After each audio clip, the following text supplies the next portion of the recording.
Dengarkan saudara-saudara, komando saya dengan tegas ialah gagalkan, hei seluruh rakyat Indonesia, gagalkan pendirian negara Papua itu. Apa komando saya lagi? Hei seluruh rakyat Indonesia, kibarkan bendera sang merah putih di Papua, di negara ini, di Irian Barat itu.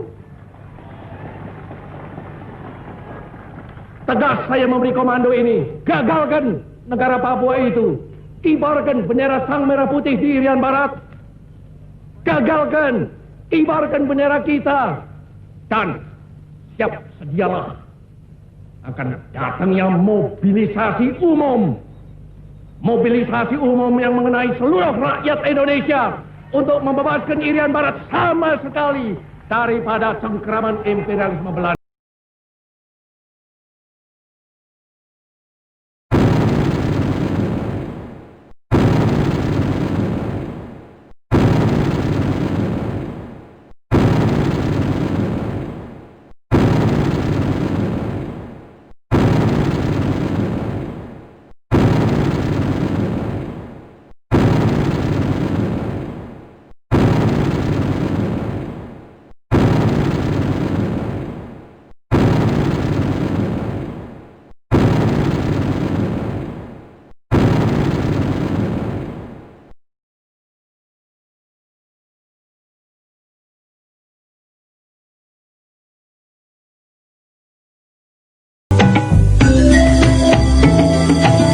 Sebutan New Guinea kepada pulau raksasa ini berasal dari kata Nova Guinea, yang dalam bahasa Spanyol berarti Guinea Baru.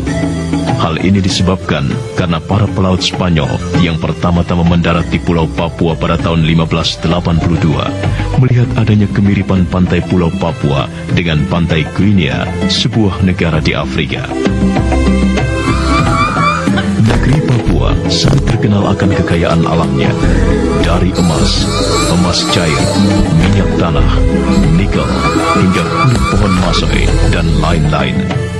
Kekayaan alam ini mengundang penancapan peradaban kapitalisme besar-besaran oleh para pelaut Eropa, khususnya Belanda. Penancapan peradaban kapitalisme ini merupakan sumber konflik di tanah Papua di kemudian hari.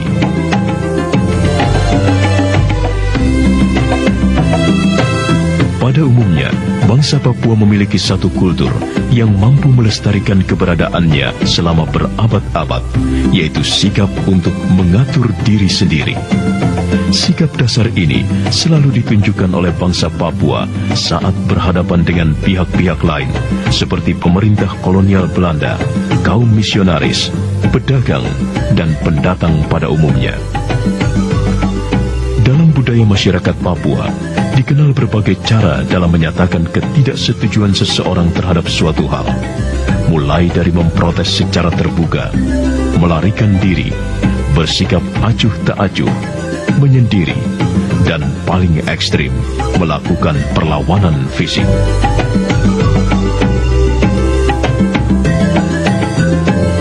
Pada tahun 1920, Hindia Belanda sudah berhasil mempersatukan teritorium di Pulau Papua. Keterlibatan PBB di Irian Barat dimulai pada tahun 1949 melalui pembentukan Komisi PBB untuk Indonesia.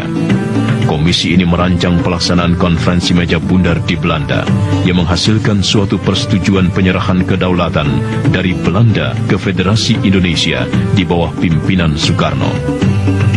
Selama perundingan berlangsung, Belanda bersikeras mempertahankan kedaulatannya atas Irian Barat. Sebaliknya, Jakarta mengklaim bahwa Irian Barat adalah bagian integral dari Hindia Timur Belanda, dan karena itu harus menjadi bagian dari Indonesia. Ketika persengketaan tentang Papua semakin sengit, pada tanggal 1 Desember 1961, pemerintah Belanda menyetujui pendeklarasian kemerdekaan Papua di Hollandia, kini Jayapura, seperti yang telah dinyatakan dalam New Guinea Rad.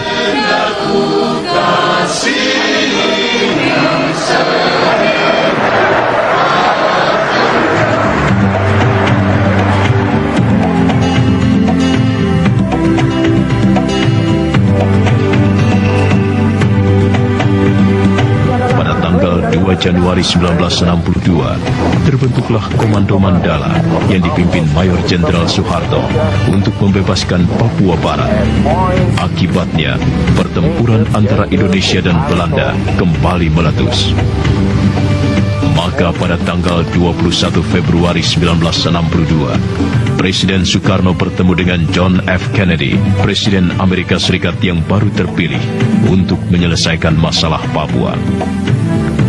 Atas tekanan Amerika Serikat, pada tanggal 15 Agustus 1962, pemerintah Belanda akhirnya bersedia menandatangani persetujuan dengan Indonesia mengenai penyerahan kedaulatan Papua Barat kepada pemerintah Indonesia.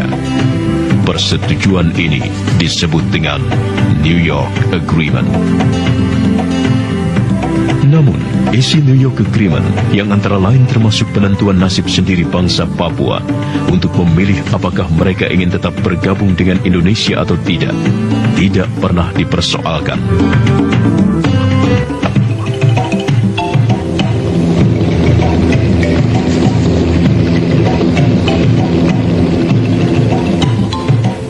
Pada bulan Agustus 1968, suatu tim PBB kembali ke tanah Papua yang telah diberi nama Irian Barat untuk membantu memberi pendapat dan terlibat dalam kegiatan penentuan nasib sendiri rakyat Papua.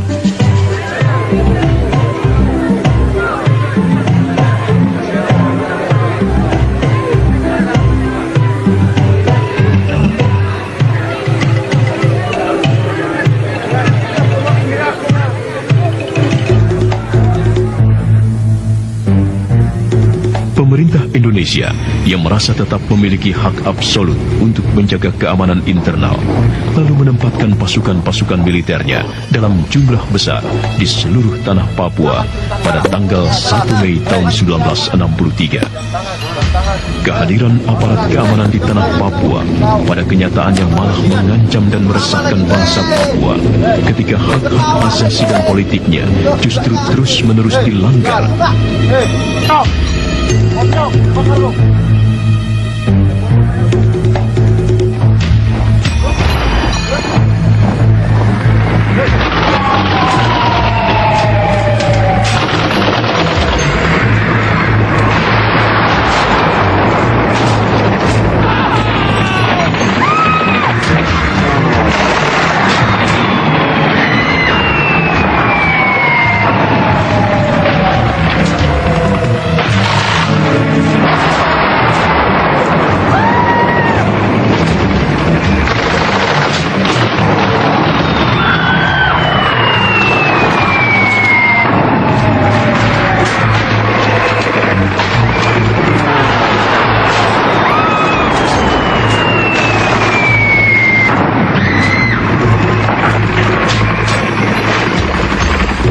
Gejolak pemisahan diri yang sebelumnya memang sudah berkembang pada sebagian masyarakat Papua atau yang disebut Organisasi Papua Merdeka atau OPM semakin lama semakin meluas dan diikuti oleh demonstrasi-demonstrasi kaum nasionalis. Pergerakan Organisasi Papua Merdeka dimulai pada tanggal 26 Juli 1965 di Manokwari yang dipimpin oleh Sersan Mayor Permenas Ferry Awom. Pendekatan pembangunan selama Orde Baru yang menempatkan masyarakat Papua hanya sebagai objek justru semakin melahirkan sentimen anti-Indonesia yang semakin terakumulatif hingga menjadi suatu self-defeating power bagi masyarakat asli Papua Barat.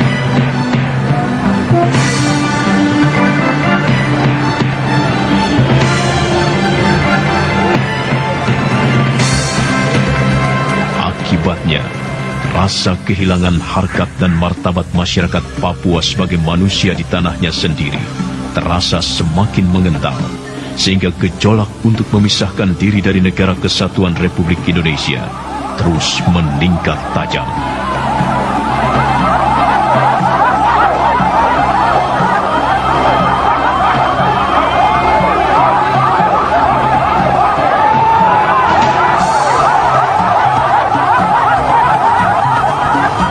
Di samping itu, banyak kalangan yang salah persepsi atau bahkan tidak paham mengenai akar persoalan di Papua Barat yang antara lain diakibatkan oleh terjadinya penyimpangan-penyimpangan pada sejarah Papua.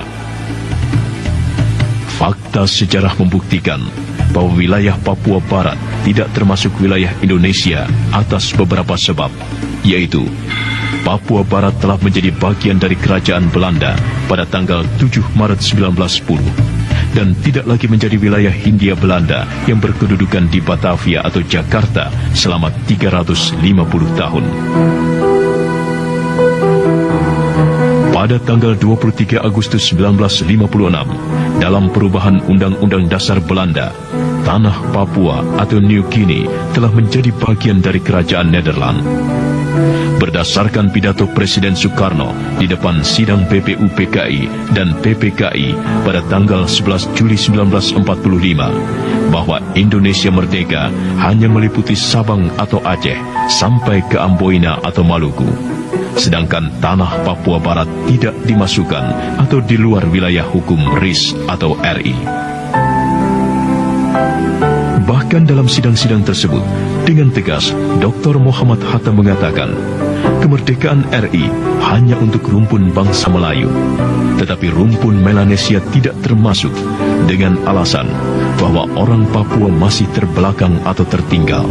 Biarlah nanti kemudian orang Papua menentukan nasibnya sendiri atau merdeka. Presiden terpilih Abdurrahman Wahid kemudian membuka wacana baru, yaitu dengan mengizinkan pengibaran bendera bintang kejora pada peringatan Hari Kemerdekaan Papua pada tanggal 1 Desember 1999.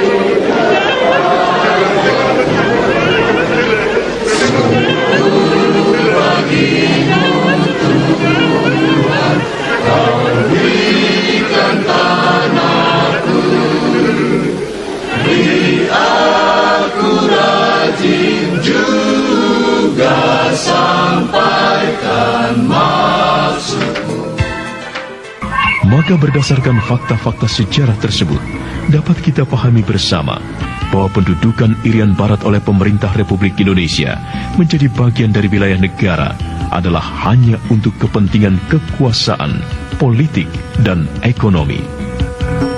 Orang Papua bahkan tidak pernah terlibat dan dilibatkan pada masa-masa awal perjuangan dan persengketaan bangsa serta perumusan perjanjian politik.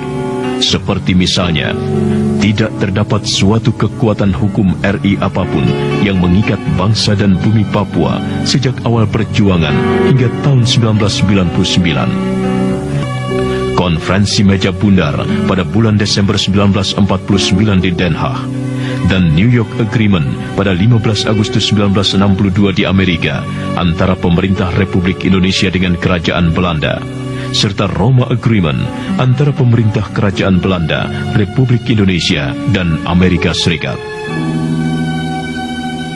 Penolakan bangsa Papua terhadap pemerintah RI telah dimulai pada tahun 1951 dalam sikap pernyataan yang terdiri dari 16 pasal yang ditandatangani oleh para tokoh dan pemimpin Papua jauh sebelum terjadi PPRA. Rakyat Papua bahkan secara konstitusional telah mendirikan negara merdeka pada tanggal 1 Desember 1961 di Hollandia, kini Jayapura, yang dilengkapi dengan kelengkapan alat